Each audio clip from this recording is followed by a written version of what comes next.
Tapi ini kan jaksa tidak pernah mendakwa bahwa Yosua ini melakukan pelecehan seksual.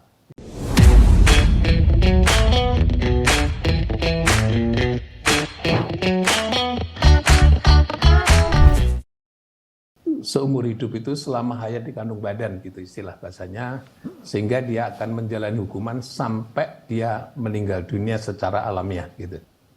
Ya, ini sebenarnya jaksa sendiri sudah menyampaikan argumennya, terutama faktor yang memberatkan. Itu sudah disebutkan satu persatu, gitu. Tapi begitu faktor meringankan, tidak ada sesuatu pun yang meringankan. Gitu.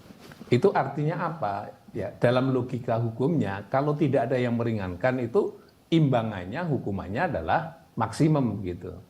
Kalau 340 kan hukumannya maksimum, karena nggak ada yang meringankan.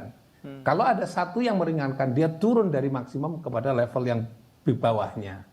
Kalau ada meringankan lagi, turun lagi bawahnya gitu. Tapi kalau tidak ada sama sekali, logika hukumnya adalah dia adalah pada batas maksimum dari hukuman yang didakwaan itu gitu. Tapi ini jaksa menuntutnya agak berbeda, jadi tidak ada yang meringankan, tapi tuntutannya adalah, tuntutan pidana penjaranya adalah seumur hidup.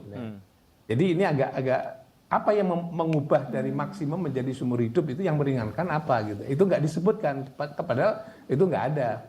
Karena ingat ya, ini memang hukuman mati seumur hidup atau 20 tahun penjara. Tapi ini dilihat dari gradasinya itu. Tertinggi mati seumur hidup, bawahnya baru 20 tahun penjara gitu. Jadi ada gradasinya juga gitu. Karena ini mesti harus diancamkan ketiga-tiganya ini, diancamkan tiga-tiganya ini supaya memberi alternatif-alternatif. Tapi kalau nggak ada hukuman kan agak faktor yang meringankan ya. Seharusnya logikanya adalah ya ini maksimum gitu. Apakah masih ada kesempatan untuk Ferdy Sambo dituntut dengan hukuman mati, mengingat yang bersangkutan ini juga didakwa dalam kasus lain, Prof, obstruction of justice? Baik, ini tadi kasus yang berikutnya tadi sudah disebutkan ya, kasus tentang perusakan barang bukti tadi ya, sebut saja itu terkait dengan ITE sudah disampaikan.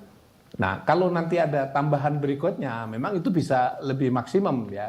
Setidak-tidaknya itu bisa diabsorpsi ke dalam seumur hidup, karena seumur hidup tidak boleh ada penjara, ini nggak boleh. Seumur hidup ya seumur hidup, itu aja, semuanya diabsorpsi dalam seumur hidup. Ya, yang paling memungkinkan adalah kalau itu dinaikkan menjadi ancaman maksimum sebagai pidana mati, itu yang paling memungkinkan. Tapi prinsipnya kalau ada tindak pidana lagi itu hitungannya penjara ya penjara gitu. Ya kalau dilihat dari argumen jaksa tadi, semuanya memberatkan, nggak ada yang meringankan sama sekali. Itu kalau dalam beberapa dakwaan yang dibikin jaksa selalu itu hukuman maksimum gitu ya, hukuman maksimum gitu. Karena nggak ada sama sekali, jadi nggak ada sama sekali itu ya maksimum gitu. Kalau ada satu saja, gitu, berarti turun menjadi di bawahnya gitu. Ada semacam legal argumen yang bisa menurunkan dari maksimum itu adalah hal yang meringankan gitu. Tapi kan tidak ada hal yang meringankan, hukumannya misalnya saja tidak maksimum, itu kan logikanya nggak pas lah gitu. Tadi Anda sebutkan dan kita dengarkan bersama, memang sudah ada disebutkan terkait dengan pelanggaran Undang-Undang ITE ya, Prof ya. Apakah artinya tuntutan ini sudah sekaligus terkait dengan dakwaan perintangan penyidikannya, Prof? Nah itu kalau kita lihat dakwaannya tidak ada sudah dimasukkan di situ, mestinya itu yang dimaksud adalah perintangan penyidikan gitu. Tapi saya berpendapat bahwa kalau ITE dengan perintangan penyidikan itu mestinya jadi satu. Karena merintangi penyidikan dengan cara mengubah barang bukti. Barang buktinya berupa apa? ITE gitu. Tapi dalam surat dakwaan berbeda lagi di situ. Ada obstruction of justice, ada satu lagi adalah ITE gitu ya. Nah mungkin itu yang dimaksud kalau konstruksinya begitu, karena sudah nggak ada kemungkinan lagi pemeriksaan terhadap terdakwa ya. Karena sudah digabung jadi satu, itu artinya ya obstruction of justice gitu. Oke, tadi juga pihak penasehat hukum dari keluarga Sambo menyebut bahwa jaksa penuntut umum tidak mengelaborasi tentang motif sehingga Ferdy Sambo melakukan pembunuhan tersebut. Nah, menurut Anda perlukah motif ini turut dijabarkan dalam tuntutan yang disampaikan oleh jaksa? Jadi nampaknya perspektif jaksa itu berbeda-beda. Kalau dalam kasus yang pertama yang sudah dituntut oleh jaksa yang pertama itu Kuat Ma'ruf dan Ricky Rizal itu ternyata disebutkan ada kata-kata yang menurut saya agak membingungkan kami sebagai orang hukum pidana atau pengkaji hukum pidana. Mestinya kan di dalam pasal itu yang bisa membuktikan tentang kasus yang berkenaan dengan masalah pelecehan seksual atau singkatnya adalah perselingkuhan, kalau jaksa mengatakan begitu, itu adalah pihak terdakwa atau penasihat hukumnya. Tapi ini justru jaksa menyimpulkan sendiri, tidak ada pemerkosaan, yang ada adalah namanya adalah perselingkuhan antara korban dengan Ibu Putri terdakwa. Jadi ini yang jadi pertanyaannya, ada dari mana jaksa bisa menyimpulkan seperti itu gitu.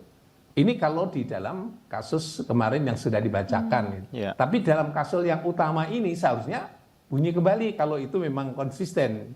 Bahwa ini ada motif adalah perselingkuhan itu artinya harus muncul kembali hari ini gitu. Tapi kalau sekarang tidak ada, menjadi tanda tanya juga. Loh, yang berselingkuh yang berakibat pembunuhan itu Kuat Ma'ruf dan Ricky Rizal. Jadi kalau untuk kasus yang pelaku utamanya, suami daripada korban perselingkuhan itu adalah tidak masuk di dalamnya. Sehingga terputus apa yang dimaksud dengan motif di dalamnya itu menjadi terputus begitu.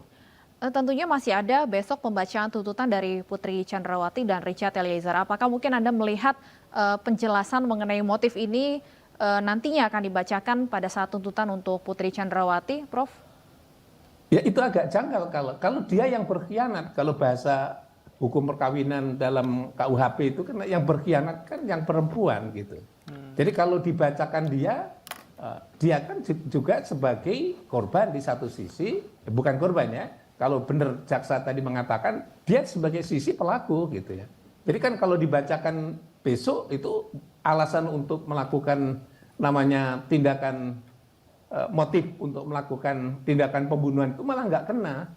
Wong dia berpartner kok, tiba-tiba dia berinisiasi untuk melakukan tindakan mematikan atau pembunuhan. Itu malah justru faktor yang berbeda. Mestinya alasan itu adanya pada kasus Freddy Sambo, karena Freddy Sambo lah yang punya kepentingan hukum terkait dengan istrinya, terkait dengan tindakan perselingkuhan itu. Ya. Mestinya kalau perselingkuhan itu dua-duanya menjadi target ya, dalam arti kata kalau berselingkuh itu ya kalau bahasa hukum pidana yang dilaporkan itu adalah yang pertama adalah istrinya terlebih dahulu, yang kedua baru orang lain gitu.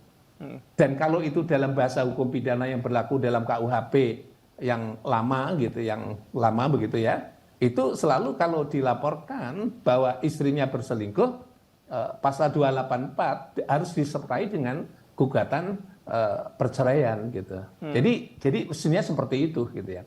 Tapi kalau itu didasarkan pada motif ya, seharusnya motif itu muncul pada perkara Freddy Sambo begitu.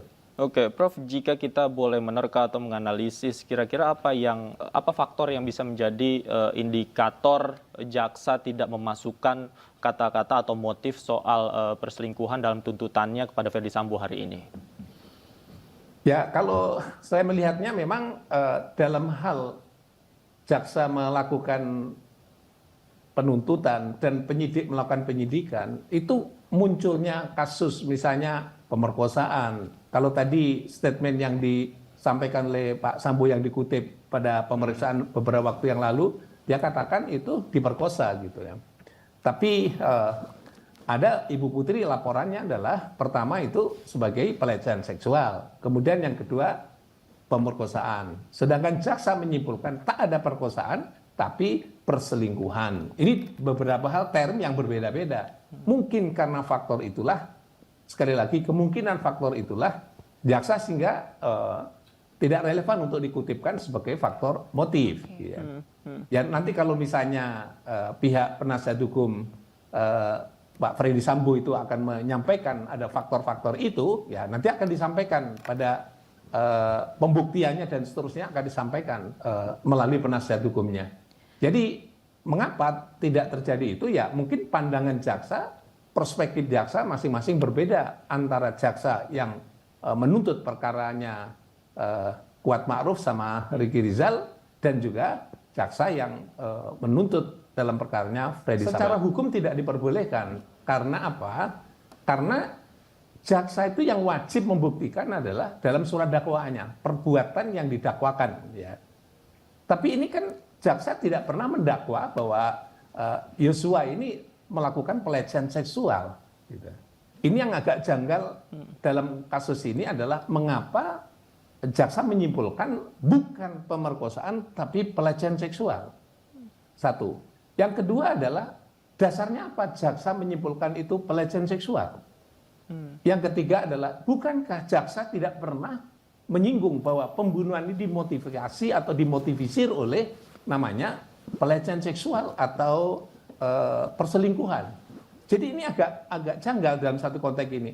Terus buktinya apa? Jaksa menyimpulkan bahwa itu adalah perselingkuhan.